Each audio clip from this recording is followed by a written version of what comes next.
అనంతపురం జిల్లా సింగనమల మండలం సలకం చెరువు గ్రామ నర్సరీలో గత సంవత్సరం 75,000 ఎర్రచందనం మొక్కలు సాగు చేసినట్లు ఫారెస్ట్ ఆఫీసర్ అధికారి మల్లికార్జున తెలిపారు. జిల్లా కలెక్టర్ ఆదేశాల మేరకు ఆసక్తి ఉన్న ప్రతి రైతుకు 100 మొక్కలు ఉచితంగా ఇస్తున్నట్లు తెలిపారు. ప్రస్తుతం టేకు ఎర్రచందనం మొదలగు మొక్కలు 50,000 పైగా సలకం చెరువు నర్సరీలో ఉన్నట్లు తెలిపారు. మొక్కలపై ఆసక్తి ఉన్న రైతులు తమ భూమి పాస్ బుక్లు జిరాక్స్ తీసుకుని అడవి శాఖ అధికారులకు అందజేసి ఉచితంగా 100 మొక్కలు తీసుకువెళ్లవచ్చని తెలిపారు. అలానే ఎంతో విలువైన ఎర్రచందనం సాగు చేయడం వల్ల కరువు జిల్లాలో ఉన్న మనం భవిష్యత్తులో పిల్లలకు ఈ ఎర్రచందనం బాగా ఉపయోగపడుతుందన్నారు.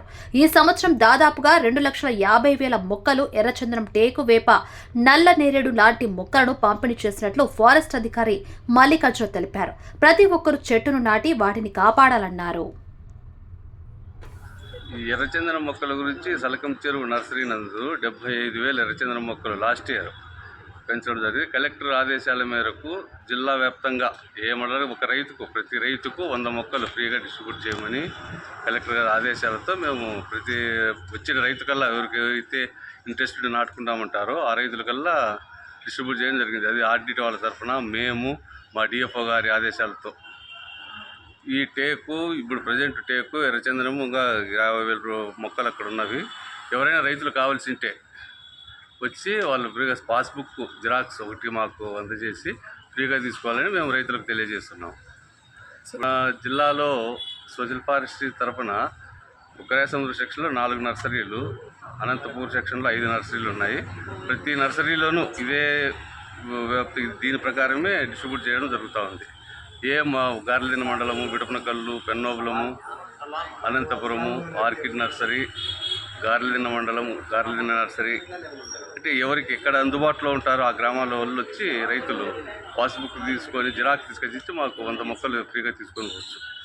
భవిష్యత్తులో భావితరాలకి ఇది బాగా ఉపయోగపడుతుంది. ఎర్రచందనం అనేది కరువు జిల్లా అనంతపూరు, ఇది అసలే కరువు జిల్లాలో ఉన్నాం కాబట్టి రేపు భవిష్యత్తుకు పిల్లలకు ఉపయోగపడుతున్న ఉద్దేశంతో ప్రభుత్వం వారు దీనిని పెంచడము ప్రారంభించినారు. పెంచి ఫ్రీగా చేస్తే రైతులు ఎక్కడైనా నాటుకుంటారనే ఉద్దేశంతో దీన్ని ఈ స్కీమ్ మొదలుపెట్టినారు. ఈ సంవత్సరము అనంతపూర్ నా సెక్షన్లోనే 2,50,000 మొక్కలు డిస్ట్రిబ్యూట్ చేయడం జరిగింది.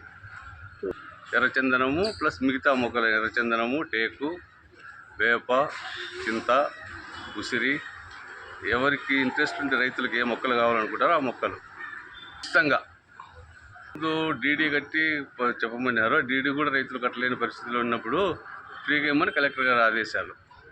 సాయిల్లో అదే 30 సంవత్సరాలు దానికి వయసు, 30 సంవత్సరాల తర్వాత బాగా అంటే 2-3 సంవత్సరాలు మనం కాపాడుకుంటే ఇంకా మనము నీళ్లు పెట్టే పనే ఉండదు.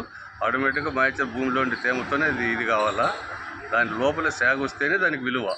లోపల సేగ రానంత వరకు పైన కలపకమే ఉపయోగపడుతుంది. సేగ రావాలంటే నీళ్లు ఉండకూడదు, అడవి ప్రాంతాల్లో బాగుంటుంది అనేసి ఇది ఇప్పుడు రైతులు కూడా అమ్ముతున్నారు. రైతుల దగ్గర ఎర్రచందనం మొక్కలు ఇప్పుడు పబ్లిక్ అది బయర్లు వచ్చేసి గవర్నమెంట్ వాళ్ళకి లైసెన్స్ ఇచ్చింది. వాళ్ళ తరఫున మన అనంతపురం జిల్లాలో కూడా ఎక్కువ చోట్ల రైతులు అమ్ముతారు. 2 లక్షలు 3 లక్షల టన్నులు అమ్ముతూ ఉన్నారు. ఇప్పుడు ఉన్నాయి కదా, ఇప్పుడు మన ప్లాంటేషన్స్ ఉన్నాయి. మన రైతుల దగ్గర విచారిస్తే రైతులే చెప్తారు. చనిపోయేదంటే ఏమి ఉండదు, సేగ రాదనేసి ఒక అపోహ ఉంది. కానీ మొక్కలైతే ఎక్కడ ఏ మొక్క చనిపోదు. ఏ మొక్క ఇచ్చినా కూడా దాని వయసు కొద్దీ అది ఉపయోగం లేకొస్తుంది. ప్రతి ఒక్కరూ ప్రధానమంత్రి అమ్మ పేరుతో ఒక మొక్క అనే స్కీమును ప్రవేశపెట్టినారు. భారతదేశంలో ప్రతి ఒక్కరూ ఒక్క మొక్క నాటినా కూడా 150 కోట్ల మొక్కలు ఒక సంవత్సరం నాటినారంటే పర్యావరణానికి ఎంతో ఉపయోగపడుతుంది. ఆక్సిజన్ కానీ ఇంత ఆక్సిజన్ డబ్బు పెట్టుకుంటున్నాం. మనం స్వచ్ఛందంగా తయారు చేసుకోవడానికి మనం ప్రతి ఒక్కరూ కృషి చేయాలనేసి మేము కోరుకుంటున్నాం.